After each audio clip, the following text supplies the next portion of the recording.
For over 60 years, Tokyo has been the world's largest city. Today, its gigantic metropolitan area is home to more than 36 million people. The already overpopulated expanse is still rising. Some observers believe that Japan's resolutely global capital city, embracing the avant-garde, embodies the future of our urbanized technological societies. Yet, only 150 years ago, Tokyo was still Edo, a sprawl of wooden dwellings with a population of 1 million, the seat of power for the shogun ruler and his samurai knights. The city's spectacular expansion accompanied the rise of modern Japan, but seems to have obliterated all memories of the past.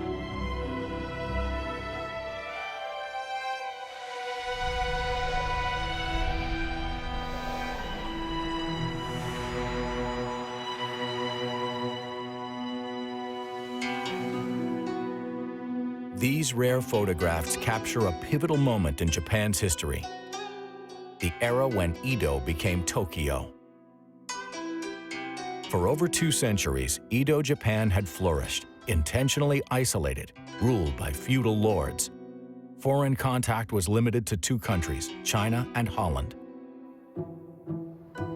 Suddenly, in the mid-19th century, the great colonial empires forced Japan to open its seaports to international trade and exchanges. The supporters of Emperor Meiji adopted a new credo. Japan had to be modeled on the Western nations, like Britain, France, and the US, to maintain its independence. In 1868, the emperor moved his government from Kyoto to Edo, renamed Tokyo, the eastern capital. Tokyo's calling was to both drive and display the development of a modern Japan, capable of confronting the great Western nations as a peer.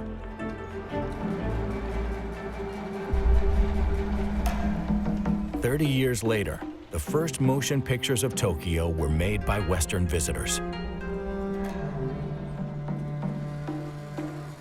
Samurai slung with swords, who worried the Edo's first foreign visitors, no longer strolled the streets. The government had revoked their right to carry weapons openly. During this time, the most common means of transportation was the rickshaw. These carts were invented in Japan 3 decades earlier. Newly built roads and bridges, one of the first signs of modernization, contributed to their development.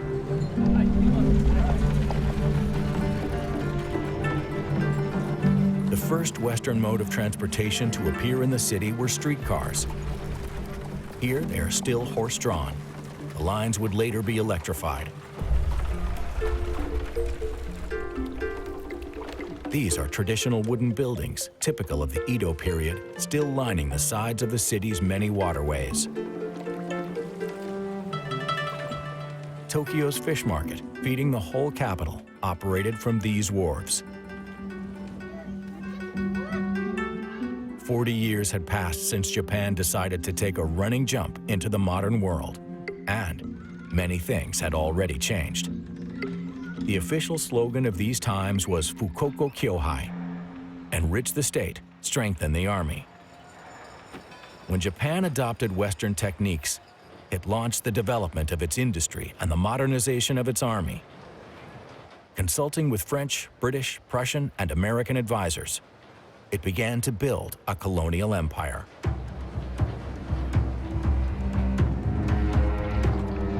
In 1895, victory over China positioned Japan as the new military superpower of the Far East.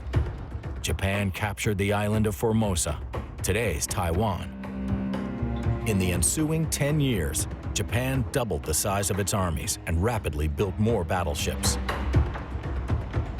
In February 1904, Japan declared war on the Russian Empire.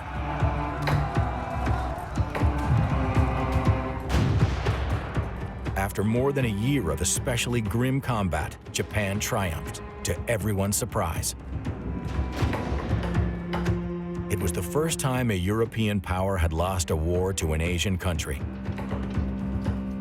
the Empire of Japan established a protectorate in Korea and gained control over the Liaodong Peninsula and half of the island of Sakhalin.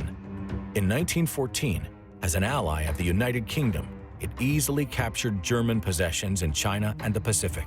By 1919, Japan was invited to the negotiating table as one of the 5 great victors, the only non-Western nation there. Ginza-dori was the first Tokyo boulevard to adopt a Western style of architecture. It has played a starring role in spreading foreign cultures in Japan and is still today a showcase shopping area for international luxury brands. Orange trolleys, now electrically powered, trundled along the major downtown arteries. They had supplanted the rickshaw as rapid transit. New metal bridges, based on European models, span the Sumida River, underscoring the productivity of Japanese steel mills. The fish market is unrecognizable. The docks and wharves have been widened, and 3-story warehouses, painted bright white, have appeared on the waterfront.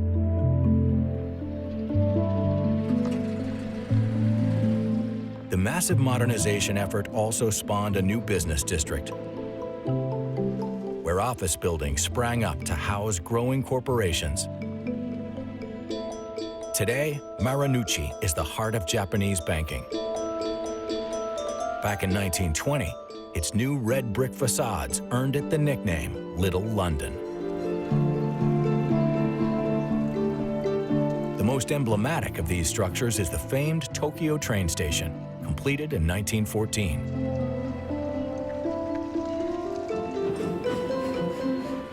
The development of railways with the help of British engineers was at the center of Japan's modernization effort. By 1917, a 5,000-mile rail system was already operating. Ueno Park is the home of a beloved sculpture illustrating the strong attachment to traditional values that accompanied Japan's leap into the modern world.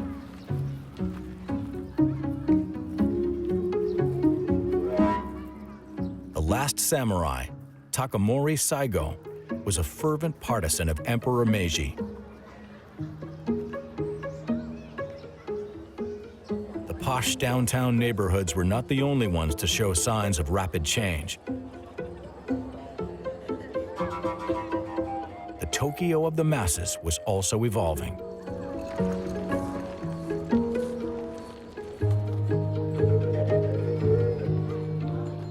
Asakusa was a shopping area already flourishing during the Edo period.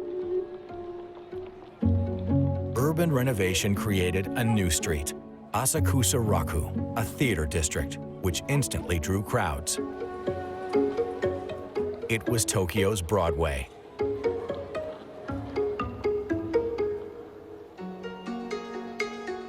Since 1890, Asakusa boasted modern Tokyo's first Western-style spire, the Rionkaku Tower, whose name means surpassing the clouds.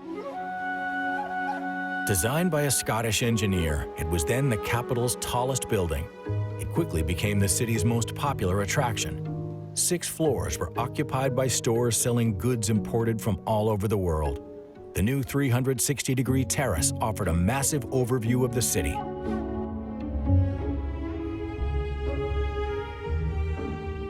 Barely 55 years after the end of the Edo period, the first aerial footage of Tokyo was shot in 1923.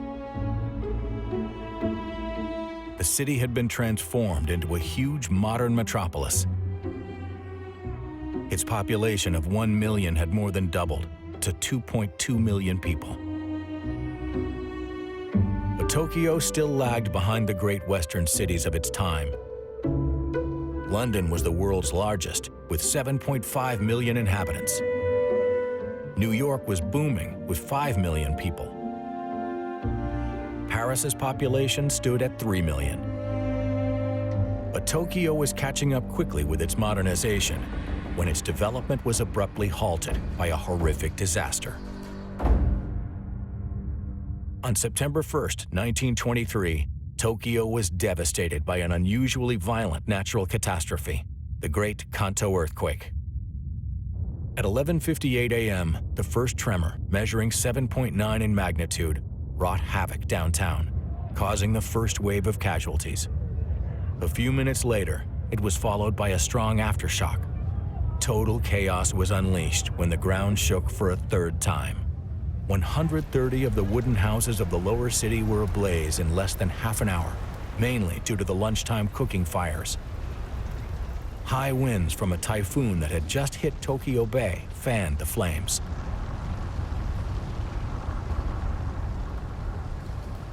Half of Tokyo was burning. For the inhabitants trapped in the firestorm, it was utter horror.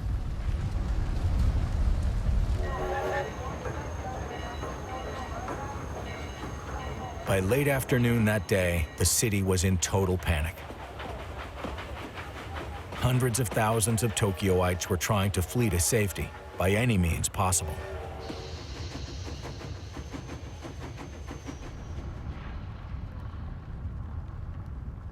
All the fire hydrants had been destroyed, so it took 2 whole days to get the fires under control.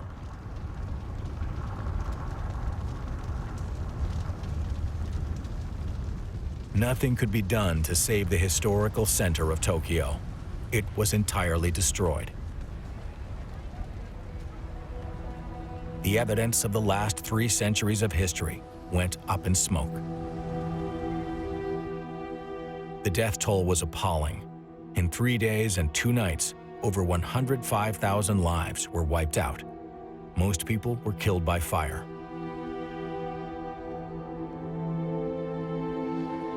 Nearly all of the buildings that symbolized the 50-year push towards modernization had been leveled. The city was in ruins.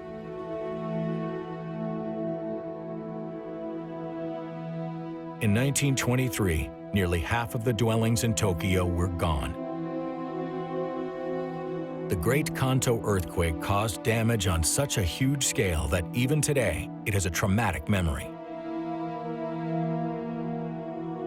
Tokyo still lives in fear of an enormous earthquake that could once again level the city. 1.4 million of the city's 2.2 million inhabitants were homeless.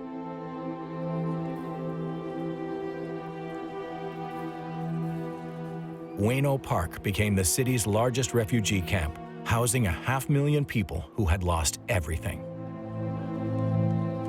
To overcome, it would take fortitude, order, and unity.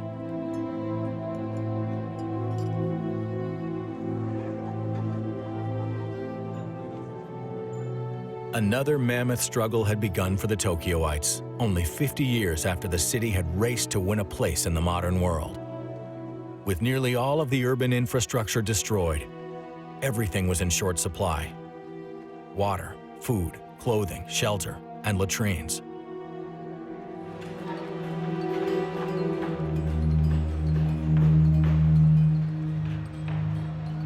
The army was a valuable source of manpower, erecting temporary dwellings, rebuilding transportation lines, and clearing away rubble and unsafe structures.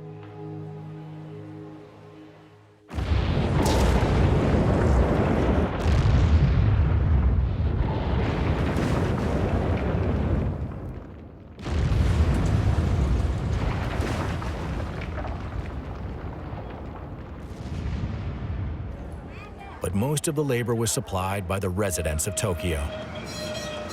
Over 500,000 people simply returned to their property and camped there, in improvised structures, until they could rebuild homes, often identical to the ones they had lost.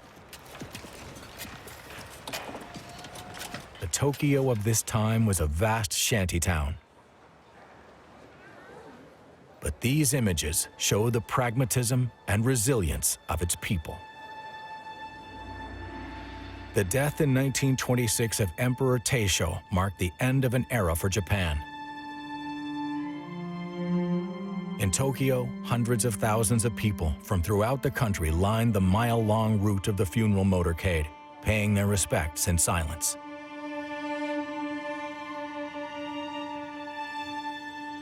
But the event was also an opportunity to symbolically reassert Japan's determination to press on towards its goal of renewal despite the ordeal.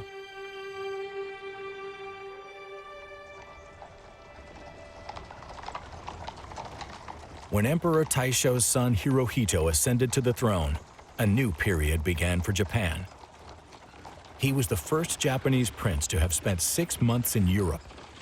For 7 years, he'd already been the regent of an empire, the world's third largest naval power and one of 4 permanent members of the League of Nations. But Tokyo still lagged behind the great Western cities of its time.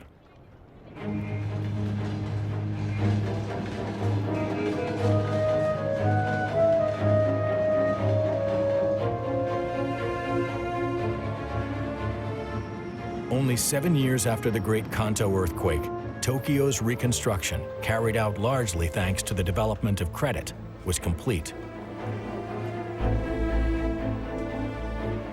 New avenues, adapted to automobile traffic, crisscrossed the capital.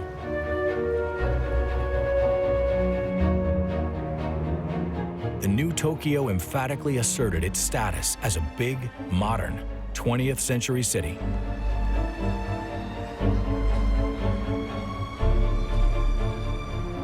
The entire time, Ginza and downtown Tokyo adopted Yankee ways.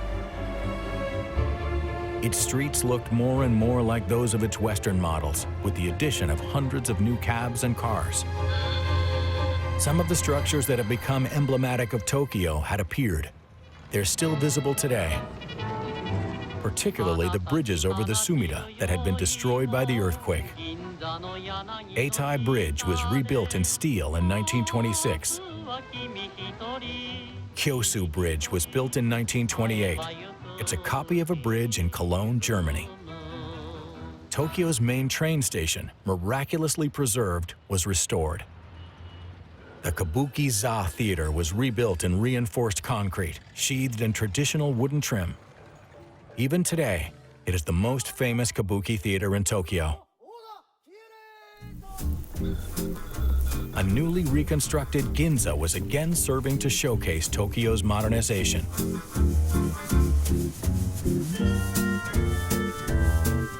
Style and fashion became increasingly important.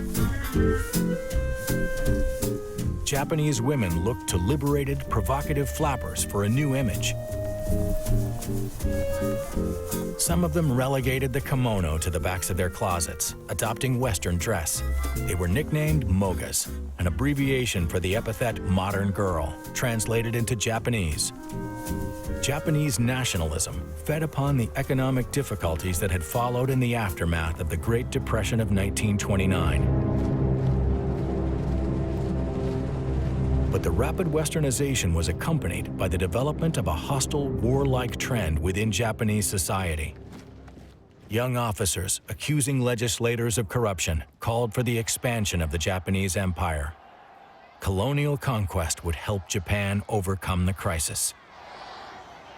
In 1931, Japanese army officers who had been stationed in southern Manchuria since the war with Russia in 1905 had staged a sham attack. It was an excuse for a swift invasion of China.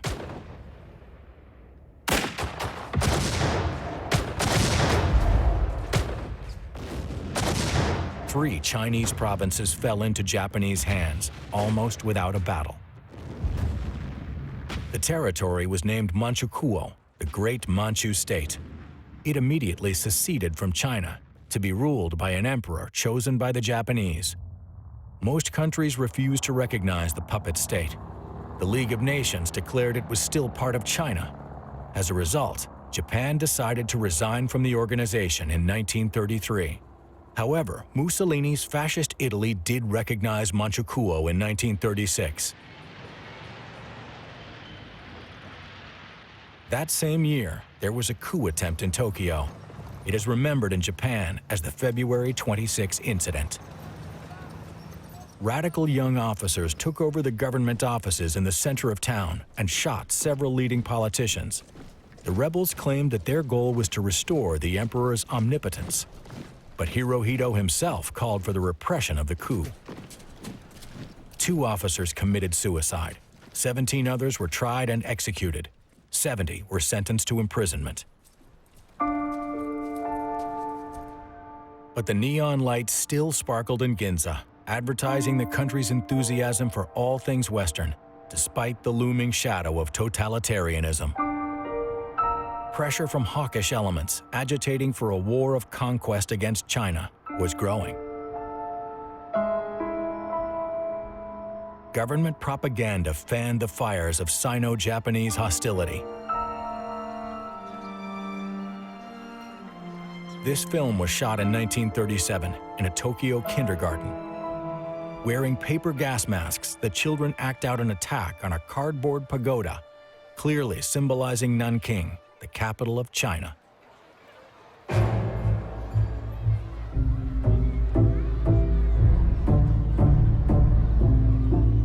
Militaristic elements prevailed within Japanese society.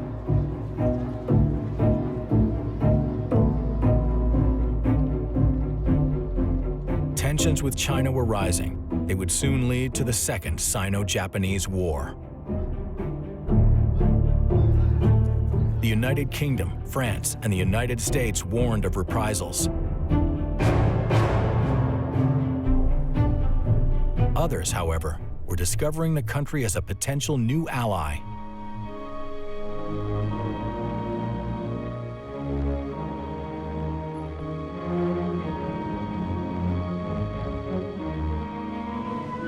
In this film, Nazi Germany heaps praise upon Japan's imperialist ambitions.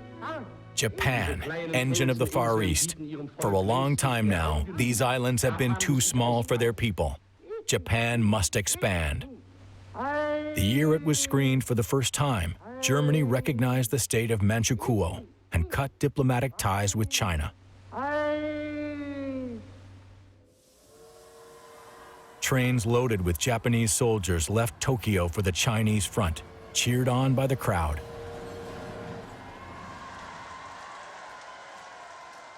In early August, the Japanese army took Peking and Tianjin.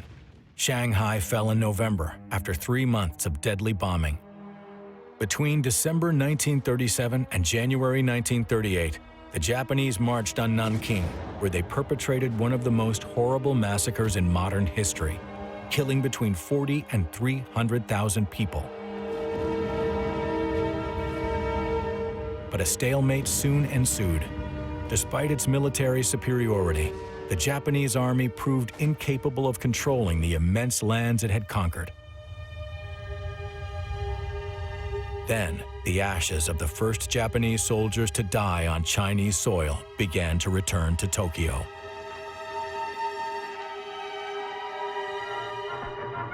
In 1938, the National Mobilization Law was decreed. Each act in the daily life of a Tokyoite became an extension of the war effort, as shown in this propaganda film. Japan lacks natural resources, so we have to secure the resources needed to make the nation strong. Waste recycling is a source of materials. Please carry tin cans and other scrap metal to the collection points. They will be transformed into a valuable raw material. That year, the inhabitants of Tokyo formed long lines to dispose of their metals in order to participate in Japan's victory and the prosperity it would bring. Send-off ceremonies for the soldiers began to increase at a frenetic pace. Women wore somber robes over their colorful kimonos. Soon, a new air defense law imposed blackouts. Ultimately, the war would deprive Tokyoites of the event that was supposed to symbolize their success in the eyes of the world. With great regret, the government announces its decision to cancel the Olympic Games. Funding was reallocated to the war effort in China. In 1940, instead of the scheduled Olympics, the people of Tokyo were treated to a gigantic military parade. Officially, the occasion was the 2600th anniversary of Japan's founding. Propaganda now embraced the theme of the superiority of the Japanese race, entitling it to rule Asia. That same year, Japan signed the Berlin Pact with the Axis powers, Nazi Germany and Fascist Italy. From the end of 1940 to July 1941, Japanese troops gradually encroached on French Indochina. U.S. President Roosevelt demanded Japan withdraw and slapped an embargo on oil exports to Japan, which had no oil deposits of its own. On the morning of December 8, 1941, the people of Tokyo heard how the Imperial General Headquarters had chosen to respond to the American embargo. In this official announcement, the Imperial Army and Navy, early this morning, on December 8, entered into combat.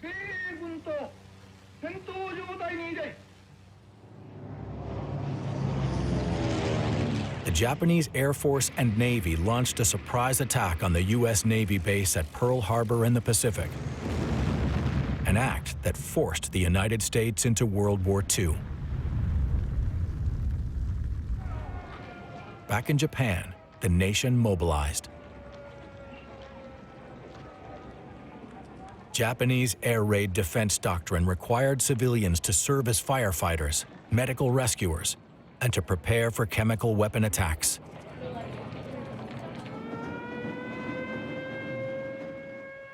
Air raid shelters were dug into the sidewalks of Ginza, where months earlier, style-conscious Japanese women strutted their Western finery.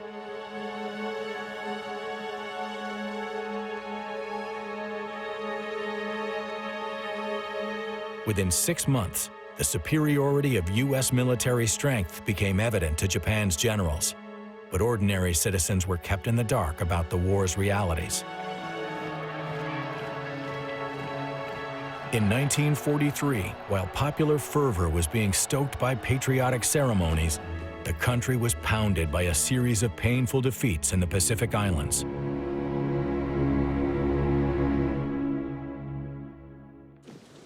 Due to heavy combat losses, all the country's youth are now pressed into service.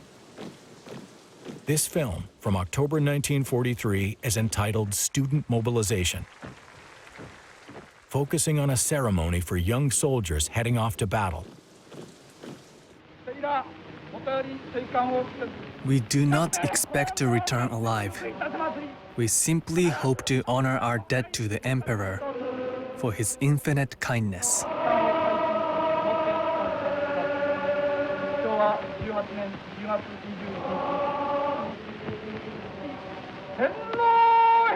Long live the Emperor!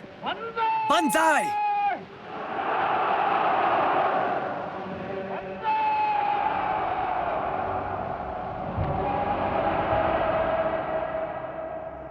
The Americans had recaptured the Pacific Islands one by one. Now their bombers were within range of Japan.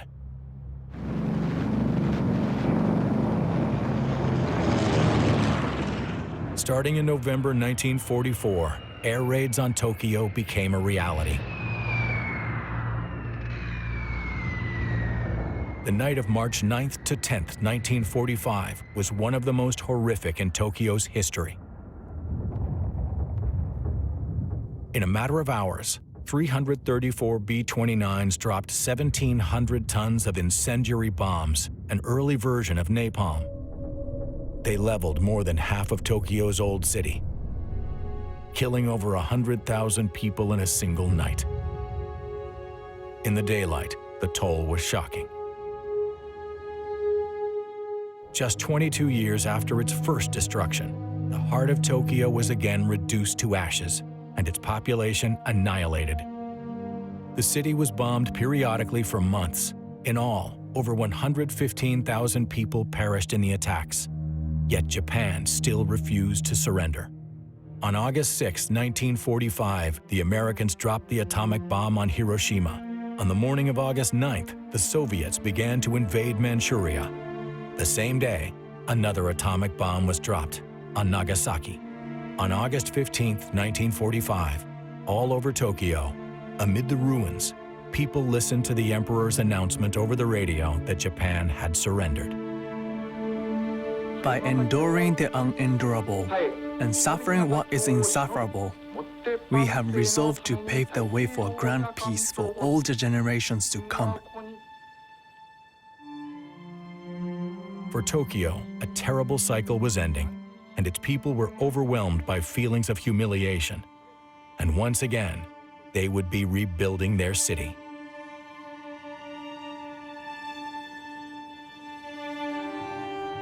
August 30th, 1945, only 24 days after Hiroshima, General Douglas MacArthur, Supreme Commander for the Allied powers in the Pacific, arrived in Japan to serve as the military governor. Based in Tokyo, MacArthur was to demilitarize and democratize the country. The United States was now determined to wipe out communism in the region. With the Soviet Union presenting a threat, Japan would become a valuable ally in U.S. strategy and policy.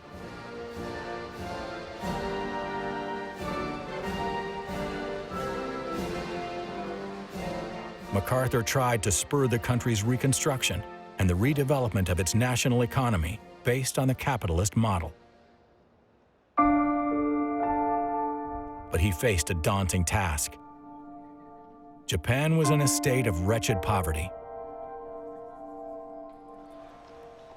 Temporary housing was constructed to shelter Tokyo's inhabitants. There were aching needs everywhere.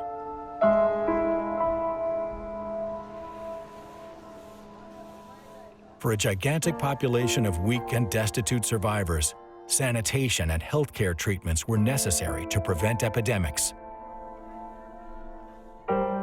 Meanwhile, in exchange for a promise that the imperial family would never be prosecuted for war crimes, the emperor signed a Humanity Declaration. On January 1, 1946, in his greeting to the public, he officially denied he was a living god and gave up all political powers.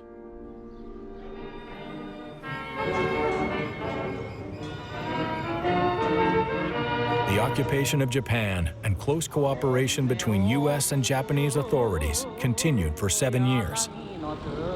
The whole time, Ginza and downtown Tokyo adopted Yankee ways. But for years, there were stark contrasts between the luxury of the Americans' neighborhoods and the reality of the rest of Tokyo. American authorities imposed severe austerity measures to restore the Japanese economy. Food rations for the population were insufficient, and a parallel economy developed. Tokyo citizens often had to resort to the black market.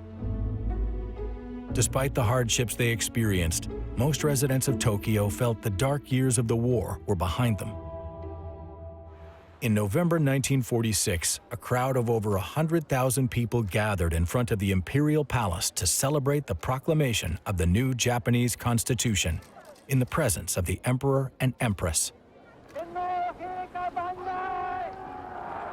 Democracy, including freedom of the press, women's suffrage, and the renunciation of war, were at the heart of this constitution, influenced by the American occupiers. In order to encourage the spread of these democratic values, which were totally new to the Japanese, education received special attention. Supervised by the United States, curricula and textbooks were revised. The classes in nationalist morale were abolished and replaced by civic education courses. Students were both learning the egalitarian ideals of democracy and developing pride in being citizens of the only country with pacifism written into its very constitution. The country was also disposing of its past. Without shedding any tears, the people of Tokyo watched as the statue of Japan's military hero Hirose was destroyed. Once again, the people of Tokyo had gone to work to rebuild their capital, but times were still hard. Then, suddenly, everything changed.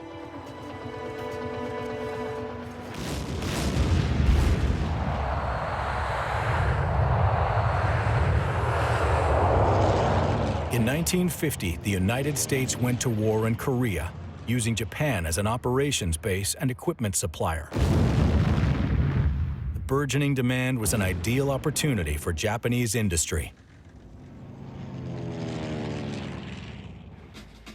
On April 16, 1951, General Douglas MacArthur left the country, and a crowd of Tokyoites waved goodbye.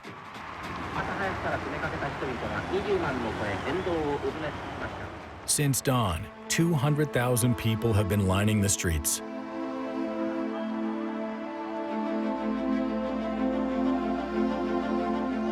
5 months later, Japan signed the San Francisco Peace Treaty and the Mutual Security Treaty with the United States. The enemies of yesteryear had become allies, and the new pacifist Japan would be protected by the American nuclear umbrella.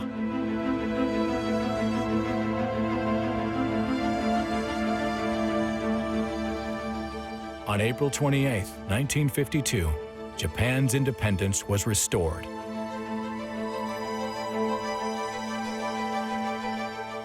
Only 10 years after its destruction, Tokyo is now the beating heart of the country's economic reconstruction.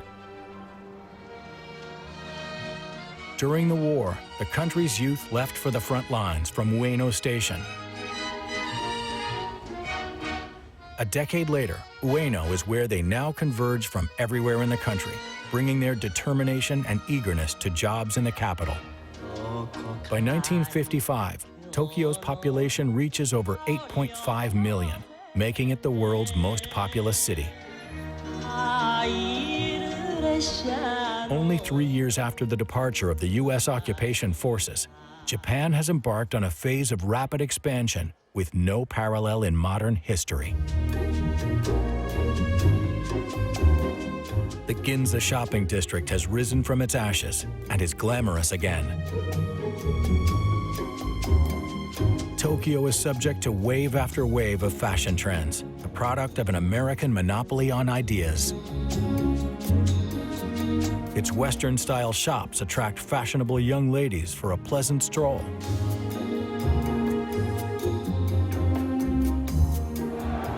In 1964, the choice of Tokyo to host the Olympic Games is pivotal. These are the first games to be held in Asia. To ensure their success, Tokyo launches a vast infrastructure modernization program.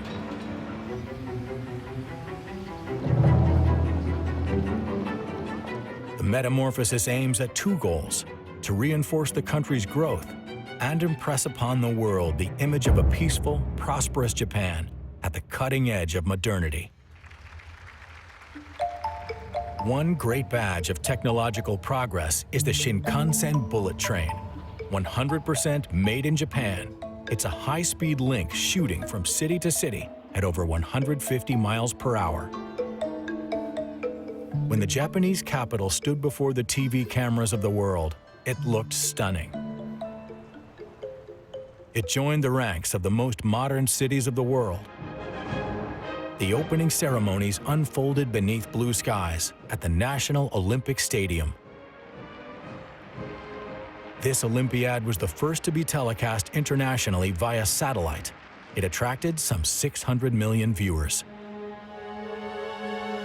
Between 1954 and 1973, the country went through a dazzling economic growth spurt, unparalleled in world history. The spectacular boom was stimulated by two factors: massive public investment and massive orders from the United States military, mired in the Vietnam War. Tokyoites saw the city's first skyscrapers rise. In 2 decades, Japan's rural population plummeted as salarymen flocked to the city. To house all of these new residents, new towns sprouted up faster than weeds on Tokyo's western periphery. In 30 years, these satellite cities grew by almost 20 million people. The tide of commuters traveling to central Tokyo every morning and riding home every night to the suburbs required exponential growth in the rail transport system. Today, Tokyo's public transportation network is by far the world's largest. Daily ridership in the greater Tokyo area is double the figure for all of the major U.S. cities combined. Frenzied consumerism, which stimulated economic growth, became a patriotic attitude. The oil crisis of 1973 crippled Japan, which had always lacked energy resources. In Tokyo, the fear that consumer goods would be in short supply led to a rush on supermarkets. The country reacted by developing energy-efficient cars and miniaturizing their industrial products. it also undertook a vast atomic energy generation program. To supply Tokyo with light and power, the second reactor at Fukushima Daiichi went online in 1974. Japan's rise reached its apex in the 1980s, known as the period of the economic bubble.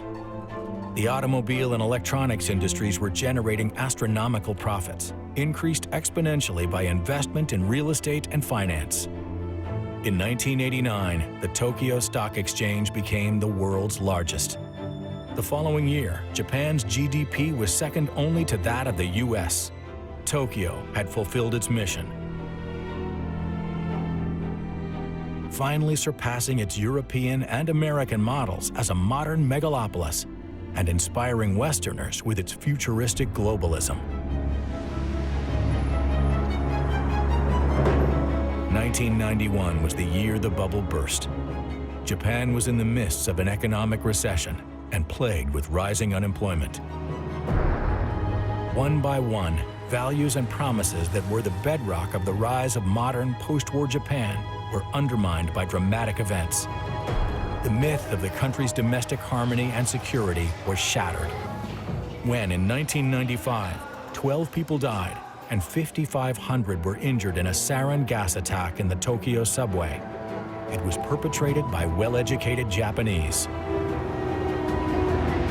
During the winter holidays in 2008, the first post-war soup kitchens appeared, giving support for the jobless residents of Tokyo. Since the adoption of democracy, citizens have thought of themselves as members of one vast egalitarian middle class, but suddenly drastic social inequalities appeared. Finally, the Tohoku earthquake of March 2011, followed by the Fukushima nuclear power plant disaster, aroused sharp doubts in the population. Could they still trust the authorities? For the first time since the 1970s, demonstrations were staged in Tokyo. Crowds marched to protest the government decision to reopen Japan's nuclear power plants.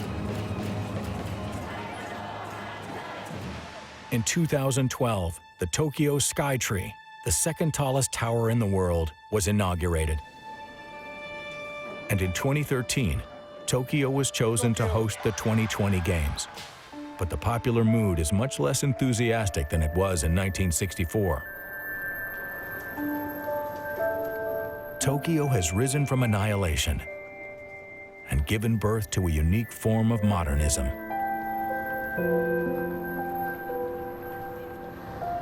But today, some of its citizens question the wisdom of the constant rush to the future.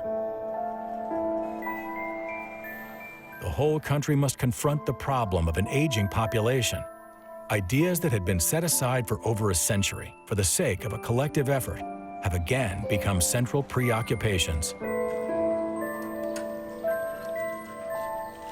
The relationship to nature, the quality of life, individual fulfillment, harmony.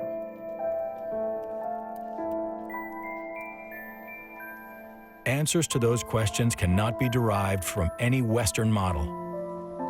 And Tokyo, born of Japan's leap into the modern world, is now wondering how to redefine being modern for its future.